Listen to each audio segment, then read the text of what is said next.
Ciao à tutti, ciao ragazzi, benvenuti o bentornati sur Respiro. La question que l'on va se poser aujourd'hui, c'est aller à Rome en 2025, c'est une bonne idée ou pas? Oui ou non? C'est toujours une bonne idée d'aller à Rome, mais cette année, c'est une année particulière, car c'est l'année du jubilé.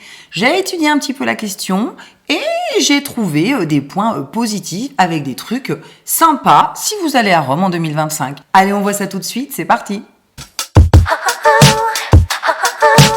2025 à Rome, c'est l'année du Giubileo, le jubilé. Le jubilé, il a commencé le 24 décembre 2024 et il s'achèvera le 6 janvier 2026. Ça dure donc tout un an. Le jubilé, c'est une tradition religieuse de l'Église catholique. Tous les 25 ans, les catholiques du monde entier se rassemblent pour un temps de réconciliation, de prière et de charité. C'est un événement qui est mondial et qui attire des millions de pèlerins et de visiteurs dans la capitale italienne. Du coup, aller à Rome, c'est une bonne idée ou pas? Numéro 1.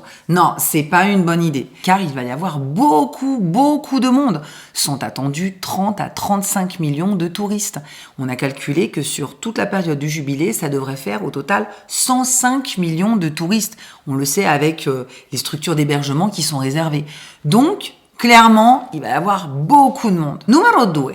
Oui, c'est une bonne idée, car la ville s'est transformée pour accueillir ce grand événement. Il y a eu des dizaines de chantiers, notamment des kilomètres de routes. Certains ne sont pas encore finis, ils s'achèveront en 2026. Évidemment, comme toujours à Rome, dès qu'on commence à creuser, c'est compliqué, hein. On va tomber sur des vestiges archéologiques, on arrête le chantier et voilà, tout est bloqué, ça prend du retard. Néanmoins, de grandes œuvres ont été réalisées. La plus importante est Piazza Pia, qui a quand même coûté 79,5 millions d'euros. C'est une place qui relie la zone du Castel Sant'Angelo à la Via della Conciliazione.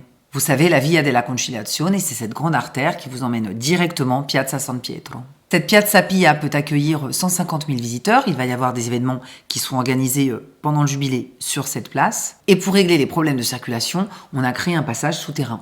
On a évidemment trouvé des vestiges, ce sont des vestiges qui seront exposés Château Saint-Ange, Castel Sant'Angelo. La nouvelle Via Ottaviano est désormais totalement piétonne. Et bien entendu, on a fait un grand nettoyage des monuments, la Fontana di Trevi, la Fontana di Piazza Navona. On a restauré les statues du Ponte Sant'Angelo. Numéro 3.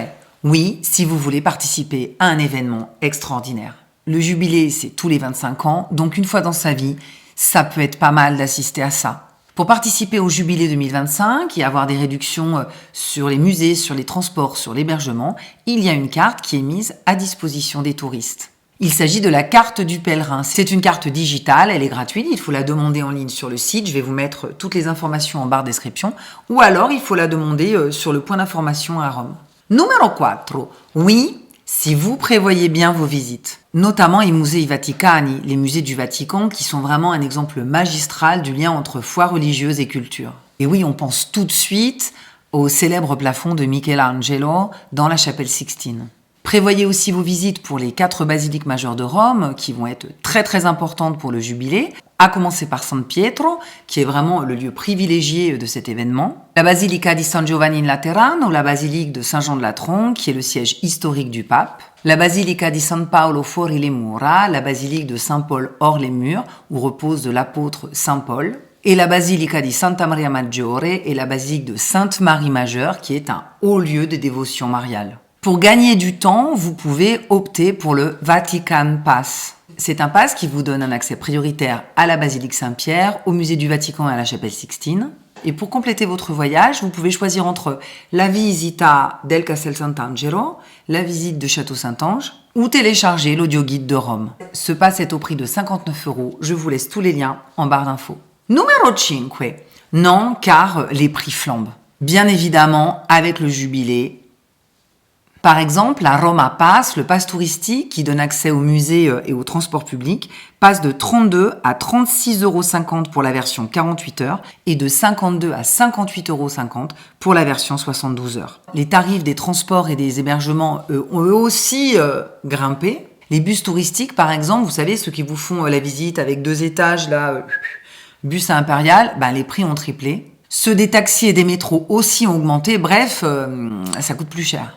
Et il faut aussi compter la taxe de séjour, l'imposta di soggiorno, qui est passée en octobre de 3,70 € par personne et par nuit. C'est une moyenne à 5,50 €. Dans les hôtels 1 étoile, elle est de 4 € et pour les 2 étoiles, elle est passée de 3 à 5 €. Et les hôtels de luxe, je vous en parle même pas, elle peut monter jusqu'à 10 ou 12 €. Bon, pour faire un petit bilan, c'est simple.